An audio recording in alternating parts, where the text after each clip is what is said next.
This video is brought to you by my two books, Practical Music Theory for the Rock Guitarist and The Blues Guitar Bible. Want to learn about modes, harmony, scales, chord substitution and keys? Or maybe you're interested in supercharging your blues guitar rhythm and lead chops. Whatever you're interested in, I guarantee you will be hitting the fast lane to progress with either of these works. Both feature video demonstrations and tutorials, loads of tabs and jam tracks to play along with, and I promise you, everything is explained in crystal clear plain English. Check out the links in the description for more details. Hello chaps, welcome once again to John Robson Guitar Tuition. As always, I do hope you're well. Tuesday today, which means we're doing a top 5 list, and you've already seen the thumbnail and the video title, so I won't waste too much time explaining what we're talking about today. Basically the bands and the music that I listened to as a kid. I had a bit of a watershed moment when I was in, I don't know, maybe 11, 12 years old when I discovered blues, and I've spoken about that whole kind of light bulb moment in the past. But what was I listening to before that? Well, these are the bands that, as a young lad growing up in the 1970s in the UK, I was saving up my pocket money and going out and buying the singles and hoping that maybe Santa would bring the LP that they just released, whatever it was, for Christmas. Let's see who they are, starting with Shawaddy Waddy. Yes, I can't tell you how much I coveted this album, Shawaddy Waddy's Greatest Hits. I seem to remember one of the big singles, Under the Moon of Love, was just at the number one spot on the charts for what seemed like eons, and it was probably about 3 weeks, but it feels like months when you're that age, doesn't it? And Under the Moon of Love, Hey Rock and Roll, loads and loads of great hits. This band had many chart successes in the 70s, and many lineup changes later, they now look like this. Less members, but still out there doing the nostalgia circuit, and I'm told a really good live act to go and see. So it'd be nice to go and see them at some point. I think the original singer, Dave Bartram, I think he's now their manager. But yes, anyway, Shawaddy Waddy grew up on a diet of that. And let's see what's next. The Darts. The Darts, a 9-piece 50s doo-wop revival band, and I added the names to that picture there because I can still remember them. You've got essentially the core members of the John Dummer Blues Band, which is John Dummer, George Curry and Thump Thompson, and then you had some some vocalists from a Rocky Sharp band, Rocky Sharp and the Razors, who went on to have Rocky Sharp and the Replays, but that was Rita Ray and Den Hegarty and Griff Fender. They picked up Bob Fish, sadly no longer with us along the way, fantastic falsetto voice, and Hammy Howell and Horatio Hornblower on keyboards and sax respectively. Again, another one of these bands that I just seem to remember being massively successful for what seemed like eons when I was maybe 10 years old in 1977.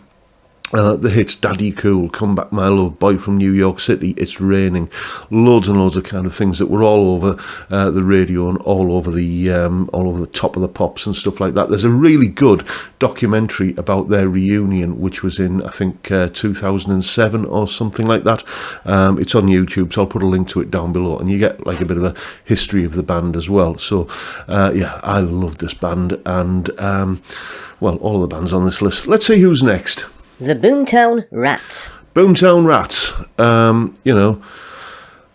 Listening to their music now, it's all kind of quite political. There's a lot of that kind of messaging in the lyrics, but I knew nothing about this when I was a kid, listening to the likes of Rat Trap and Someone Looking at You and I Don't Like Mondays. Just catchy music that was the soundtrack to my innocent youth, really. Listening to with a big sort of mono cassette recorder. I remember strapped to the luggage thing on the back of my bike and listening to I Don't Like Mondays as I'm pedalling to somewhere on my bike, just going for a ride out on my bike, and everybody could hear the music I was listening to. Just that sort of active display that we, like a peacock kind of fanning its tail feathers, isn't it, that we used to do, young people probably still do. But yeah, this album here, I remember getting this one Christmas, or was it a birthday? I can't remember. It was a present anyway, and just absolutely jumping around, giddy with joy at receiving this. So yeah, got to love a bit of Boomtown Rats, who are a little bit, shall we say, at the opposite end of the spectrum from the next band on the list. Abba. Yeah, I'm not ashamed to admit it. I'm just not. You know, this is one of those things that many people class as a guilty pleasure. But, you know, I mean, Benny and Bjorn's songwriting skills, you know, the chord sequence. Go and listen to Dancing Queen. Just go and listen to Dancing Queen and listen to the chord changes on that, and tell me you think there are songwriters in the top 40 now who write chord sequences as good as that.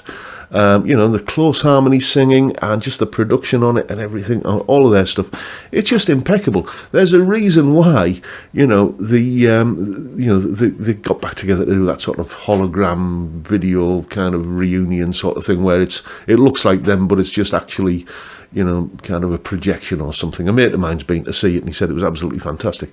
You know, 50 years after the fact, there's still an appetite for this kind of music, and it's obvious why. It's just great music, and I grew up on it, and lots of happy memories for me, so that's why they're on the list. Next. Slade. You got to love a bit of Slade, haven't you? You know, Don Powell, Jim Lee, Noddy Holder and Dave Hill. You know, Goodbye to Jane, 'Cause I Love You, Come On Feel the Noise, My Friend Stan, and of course, one of the greatest Christmas songs ever written, Merry Christmas Everybody. It's just, you know, they had been described as paving the way for hair metal, but I think that, you know, I wouldn't blame them for that. You know, it was just good, honest rock and roll, foot stomping tunes with catchy melodies and Noddy's voice. I don't know if this is a tall tale, one of those urban myths or not, but it has been reported, and you can understand if it was true, that Noddy used to be able to break the capsule on a Shure SM58 with his voice, just because it was that powerful. You know, people had to know how to record him. As I say, I don't know if this is true, but you can imagine it being true. Such is the power of Noddy's voice. There is still a lineup of Slade doing the rounds today. Mainly, I think the only one there is that's kind of still working under the Slade banner is Dave Hill, the guitar player, in that rather weird nun get up there with mirrors on it. Yeah, it was 1973. It was a different time, wasn't it? Yeah, Noddy retired ages ago, and you know, I'm not sure whether Jim Lee's still involved. I don't think he is. And Don Powell, of course, had that horrific auto accident where you know, he basically lost his memory. You know, and had to write down everything that he was doing. He could remember the songs to play the songs apparently, but you know, just from day to day, he couldn't remember what he'd done unless he'd written it down, which is a real tragedy. And I'm not sure is he still alive, Don Powell? Let me know in the comments. But yeah, nothing can take away the memories of this band. What a 'Cause I Love You, you know, all those hits. You know, fantastic, happy memories of a well-remembered childhood. So there you go. Those are the 5 bands and the kind of music that I listened to before that light bulb moment, that epoch-making discovery of blues and all of the genres that branch off it from, like classic rock and jazz and all that sort of stuff. That ended up being the direction I'm going. But I still kind of dip into my memories and listen to this these bands and others from that period and have a massive amount of fun. Usually when I've got a drink or two inside me. But that's it. Anyway, that's the video for today, folks. Hope you found it relatively entertaining. And if that's the case, please hit the subscribe button and the notification bell if you haven't already done so. Why not drop me a like as well while you're at it? Don't forget the live stream every Friday, 5 p.m. UK time. We drink beer and talk about stuff, music and guitars mainly, but the conversation can and often does go absolutely anywhere. It's a great way to kick off the weekend, however it goes, and I'd love to see you there if you can make it. But for now, I'll bid you all a good day and say thank you so much for watching. Thank you for your time. Look after yourselves, folks. Stay well, stay safe, and above all, stay sane. Bye for now.